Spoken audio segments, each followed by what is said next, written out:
Hier ist das erste deutsche Fernsehen mit der Tagesschau. Guten Abend, meine Damen und Herren. In der St. Nikolauskirche in Rammstein hat am Samstag die Trauerfeier für die 51 Todesopfer der Flugschau-Katastrophe stattgefunden. Zu dem ökumenischen Gottesdienst waren etwa 200 Angehörige der Toten gekommen, neben ihnen auch Politiker, Militärs und Vertreter der Kirchen. Die Trauerreden waren geprägt vom Gedenken an die Opfer sowie von der Mahnung, über die notwendigen Konsequenzen nachzudenken. Eine solche Tragödie, so hieß es, dürfe sich niemals wiederholen. Zum Zeichen der Trauer waren in der Bundesrepublik und in Italien die Fahnen auf Halbmast gesetzt. Und nun noch ein Überblick über weitere Meldungen des vergangenen Tages. Die Streiks in Polen sind zu Ende. Dem Aufruf von Arbeiterführer Wałęsa, die Arbeit wieder aufzunehmen, sind jetzt auch die letzten der Streikenden im Hafen von Stettin und in den Kohlezechen von Jastrzębie gefolgt. Mehrere 10.000 Menschen haben entlang der baltischen Ostseeküste gegen die Verschmutzung des Meeres durch Industrieabwässer demonstriert.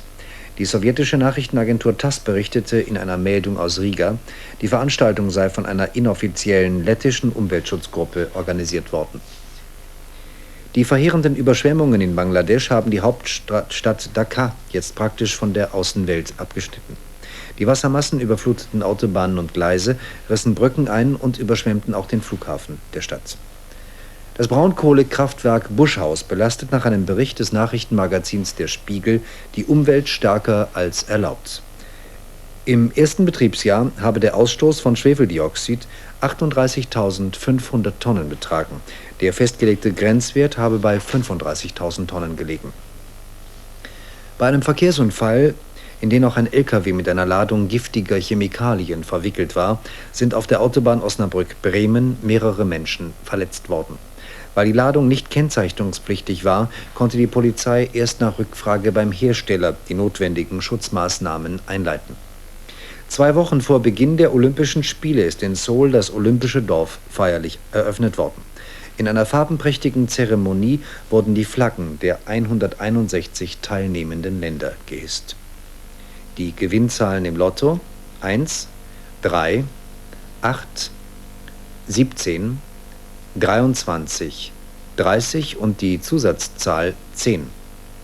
Die Gewinnzahl im Spiel 77 lautet 3, 0, 9, 1, 4, 5, 5.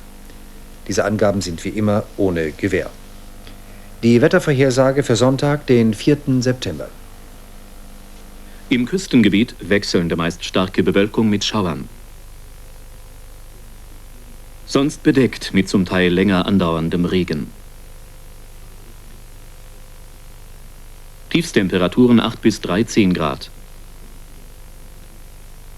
Tageshöchstwerte 15 bis 20 Grad.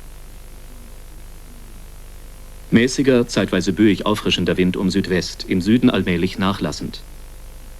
Die weiteren Aussichten am Montag: Wetterberuhigung, aber noch kühl. Das, meine Damen und Herren, waren unsere letzten Meldungen.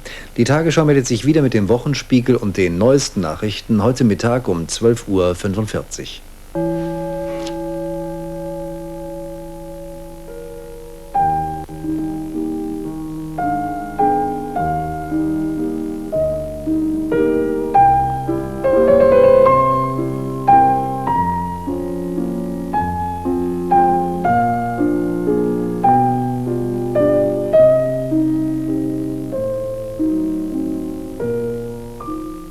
Was ist Freiheit?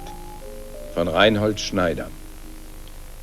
Der echte Inhalt einer Zeit, eines Staates, sind seine gelebten Freiheiten. Wahrscheinlich ist es heute schwerer als vor 100 Jahren, dass der Unbekannte, den wir voreilig den kleinen Mann nennen, sich seiner Freiheit bewusst wird und den Mut findet, sie zu vollziehen. Zeitungen, Presse, Sender, der Propagandaapparat der Regierungen haben viel mehr Interesse daran, ihm diese Freiheiten zu nehmen, als ihn zur Freiheit aufzurufen. Das ändert aber nichts daran, dass in einem jeden vorhanden ist und dass er sich ihrer bewusst werden muss. Wir müssen einen jeden Tag in ihrem Namen neu beginnen.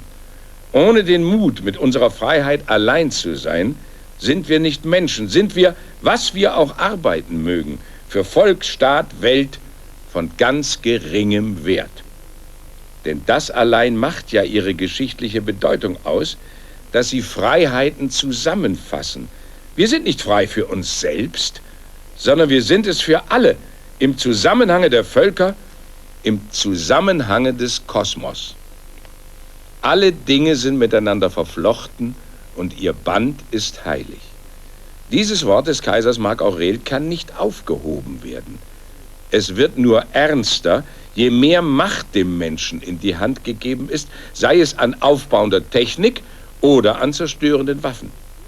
Ob für den Einzelnen, ob für einen jeden von uns das Ganze der Schöpfung wirklich heilig ist, ob wir Ehrfurcht nicht allein vor dem Menschen, dem Leben, sondern auch der Natur haben, ist von immer wachsender Bedeutung.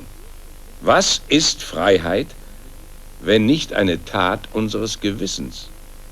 Was ist Gewissen, wenn nicht das Wissen von der Verantwortung für das Ganze der Schöpfung, vor dem, der sie geschaffen hat? Gute Nacht.